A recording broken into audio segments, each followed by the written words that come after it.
Hey all, my name is Paul Borowski and I am the owner of Quality Business Plan, and I'm here to bring y'all our Business Plan Writers tip number 51, which is organizational structure, build on clay or concrete.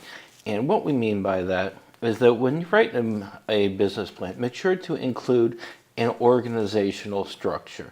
And there's a lot of reasons to include organizational structure. First, it'll show the hierarchy as to who reports to who, and this will show the reader that you actually understand how to structure a business. And also the organizational structure will kind of let the reader know how many employees are going to be in your proposed business. And for this example right here, we've got 6 tutors, a CFO, and a CEO, so we got a total of 8 employees.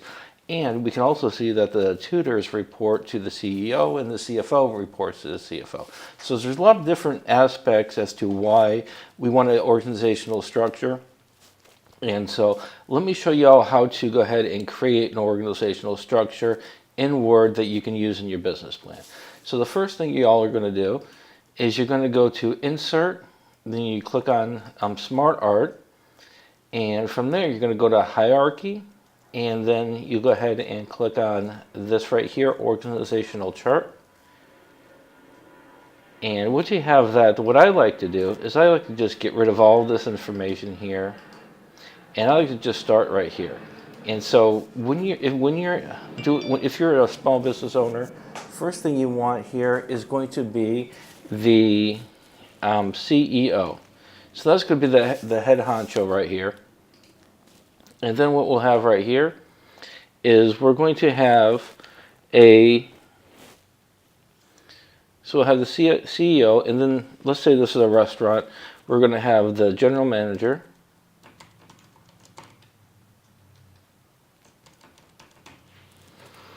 And then underneath the general manager, the way we do this is we'll put a plus sign, and then here it's going to be general manager, and then we'll add another layer right here, and for this one right here we'll put the kitchen manager,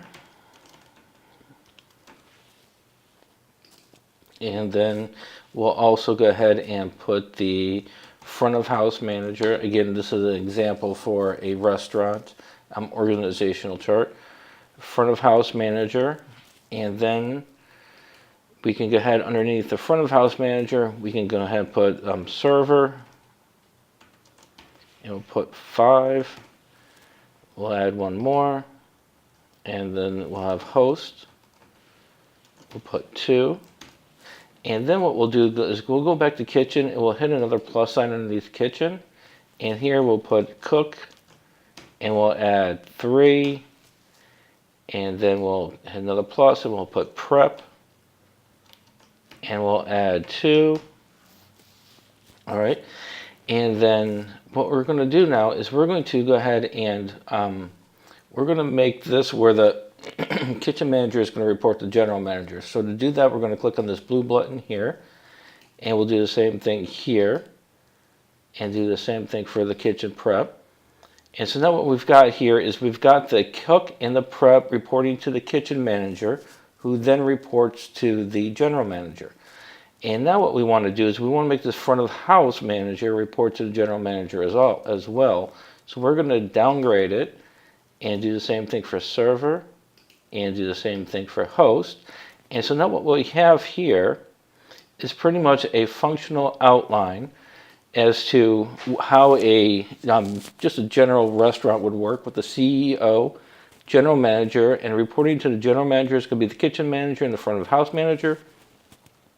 Reporting to the kitchen manager is going to be the cook and the preps, and reporting to the front of house manager is going to be the servers and the host. And so we can not only see the structure as to who reports to who, but we can also see how many employees we have total in this hypothetical company. We've got 5 here, 10, 12, 13, 14, 15. So we got a total of 16 people working for this hypothetical restaurant. And we can easily see, again, the structure of how this is the chain of command, and also, who's going to be reporting to who, and so on and so forth. So hopefully this information was helpful on not only why it's important to have an organizational structure in your business plan, but how to create it and where to place it. And if y'all need some help raising funds for your small business, please don't be a stranger. I've got a book out, Complete Small Business Guide to Raising Funds in 2019. And if y'all are interested in finance, here's a great basic book. The R-rated guide to passing your finance class, Time Value of Money. So hopefully this information was helpful. And if y'all need some help writing a business plan, please don't be a stranger and give me a shout. Thank you.